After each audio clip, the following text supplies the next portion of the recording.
Hello বন্ধুরা, আসসালামু আলাইকুম। কেমন আছেন আপনারা সবাই? আশা করি সবাই ভালো আছেন। বাংলাদেশ মিডল ক্লাস ফ্যামিলি ব্লগে আপনাদের সবাইকে স্বাগতম জানিয়ে আজকের ব্লগটা শুরু করতেছি।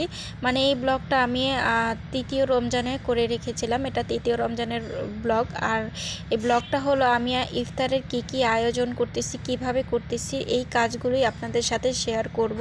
তো এই যে দেখুন, আমি হলো ভোর রাতে সেহরি খেতে উঠে তখন হলো গ্যাস ছিল চুলায়। এমনি তো সারাদিন গ্যাস থাকে না। গ্যাসের মধ্যে আলু সিদ্ধ করে রেখেছিলাম আলুর চপ বানানোর জন্য। এই জন্য আমি আলু সিদ্ধ করে এখানে রেখে দিয়েছিলাম। তো এখন সেটাকে ছিলে সুন্দর করে ম্যাশ করে নিয়েছি।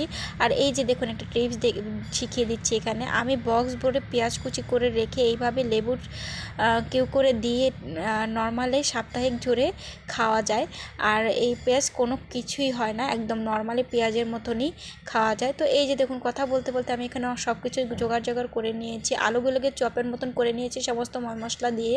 আর ডালগুলোকে বড়া বানানোর জন্য সমস্ত মশলা দিয়ে দিয়েছি। পেঁয়াজ কুচি, মরিচ কুচি, হলুদ, মরিচ, জিরা, ধনিয়া এগুলো দিয়ে আর ডালের বড়ার জন্য রেডি করে রেখেছি।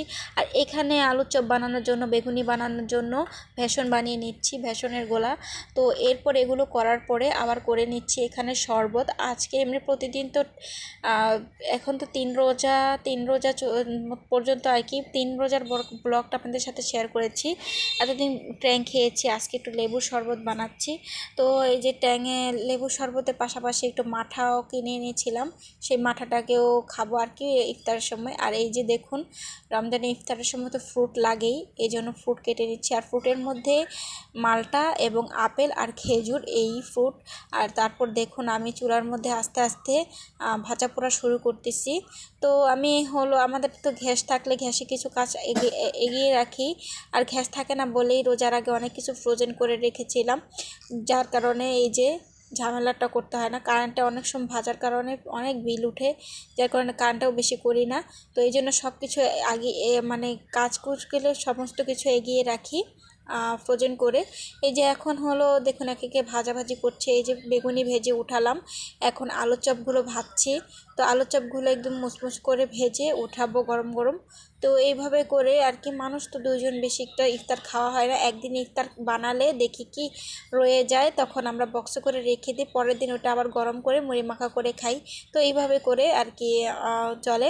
তো এই যে দেখুন, বেগুনিও ভেজে উঠালাম, এখন আলুর চপও ভাজিয়ে উঠালাম। এখন আমি ডালগুলো বড়া বানিয়ে নিচ্ছি, মানে পেঁয়াজও বানিয়ে নিচ্ছি। তো এই যে তেলের মধ্যে একে সব কিছু দিয়ে ভেজে ভুজে উল্টে পাল্টে, মুচমুচ করে ভেজে ভুজে উল্টে পাল্টে নিয়ে নিচ্ছি। তো দেখুন, তো এই যে নিয়ে নিলাম। তো আমি এমনি রোজার আগে কতগুলো ফ্রোজেন আইটেম কিনে নিয়ে এসেছিলাম, ওগুলো মাঝে মাঝে ভেজে ভুজে খাই। তো এই যে দেখুন, আমার সমস্ত কিছু ভাজা ভুজা হয়ে গিয়েছে। ইফতারের জন্য সমস্ত কিছু রেডি করে সামনে রেখেছি। তো ইফতারের টাইম হলে ইফতার করব। তো এই যে দেখুন, এখানে যে আলুর চপ বানিয়ে নিয়েছি, সার্ভ করে নিলাম। এই যে দেখুন, এখানে ডালের বড়া বানিয়ে নিয়েছি, সার্ভ করে নিলাম। আর মানুষ তো কম, এই জন্য কম করে জিনিস বানিয়েছি। আর বুটটা হলো, ছোলা বুটটা আগের দিনের করা ছিল, যার কারণে এগুলোকে গরম করে নিয়েছি। আর বেগুনি, ফল, আর এখানে লেবুর শরবত। আর মুড়ি মাখার জন্য এখানে লেবু কুচি, কাঁচামরিচ কুচি আর পেঁয়াজ কুচি নিয়ে নিয়েছি। আর এখানে মাঠা, মুড়ি মাখার জন্য তেল, সরিষার তেল, আর হলো সস নিয়ে নিচ্ছি ভাজা পোড়া খাওয়ার জন্য। এই তো ইফতারের আইটেম আমাদের। তো বন্ধুরা, এই ব্লগটা আমি তৃতীয় রমজানে করে রেখেছিলাম, কাজের চাপে দেওয়া হয়নি। তো কেমন লেগেছে অবশ্যই জানাবেন, ভালো লাগলে অবশ্যই লাইক দিবেন, সাবস্ক্রাইব করতে ভুলবেন না। তো আজকের মতন এই পর্যন্ত, আল্লাহ হাফেজ।